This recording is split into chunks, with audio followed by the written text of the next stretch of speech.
Hey everyone, Spencer here. It's a Tuesday night. Thanks for tuning in. I really appreciate everybody that's been watching the videos.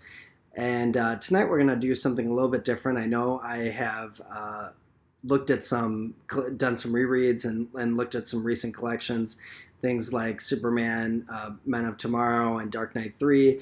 But I thought we'd go back a little bit further tonight to look at a really cool era of the Hulk.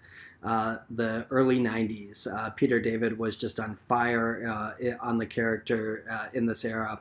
This was during a period of time where he was really taking more of a psychological look at the character. So for a long period of time, really, the Hulk had just sort of been this childlike character, the brute that said Hulk smash, and just want puny humans to leave Hulk alone, stuff like that.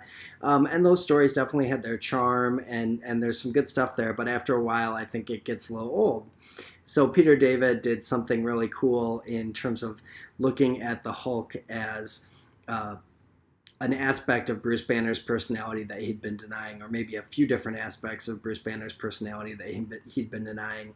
So during a great storyline, I think 91, 92, he took these different versions of the Hulk that had been around and Banner himself and combined them together to make sort of this new Bruce Banner. So it had Bruce Banner's face, it had Bruce Banner's personality, it had all of the Hulk strength. It was back to the color green after being gray, after the Hulk had been gray for the last few years.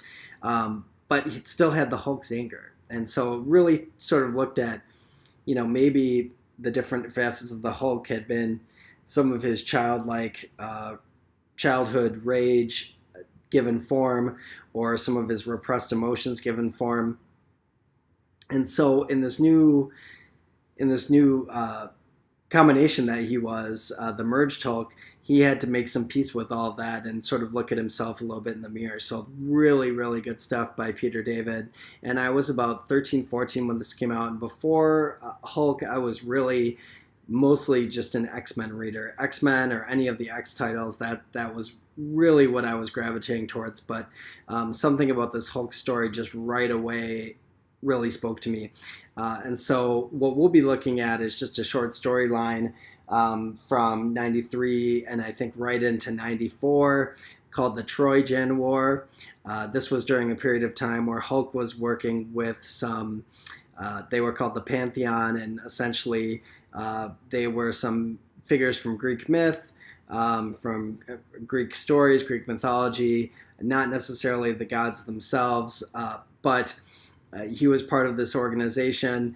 And specifically, the other reason that I wanted to focus on this too was that the art is by Gary Frank, and nowadays people know Gary Frank from everything from Superman Secret Origin, Doomsday Clock, the Batman Year One graphic novels, but this was some of his early Marvel work, and it was really fantastic. Right away you could just tell that he was going to kill it on the book. The previous artist, Dale Keown, was also excellent. I think anytime an artist like that leaves a book, there's sort of a worry that there'll be a drop-off in quality, but instead I just remember thinking, oh my gosh, everything's going to be fine. This artist is fantastic.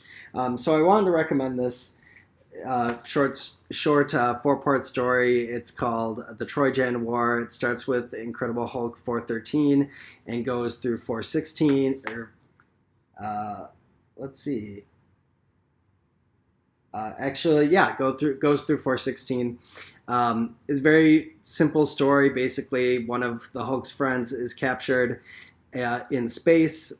There's sort of a deal that's been worked out apparently in the far past for a marriage to occur, and Hulk is not having any of it, and so he gathers up his posse, goes into space, and it sounds very straightforward as a story, but there's some good complexity to it. It's Peter David, so there's always going to be some humor and lots of puns, but there's also kind of a gut punch of an ending, which surprised me again when I reread it.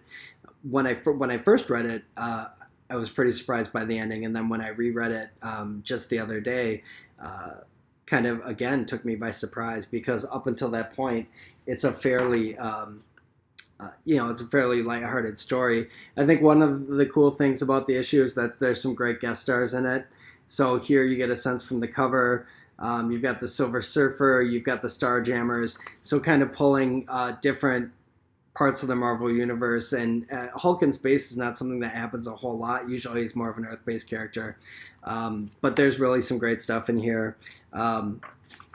The artwork is fantastic. The colors are great.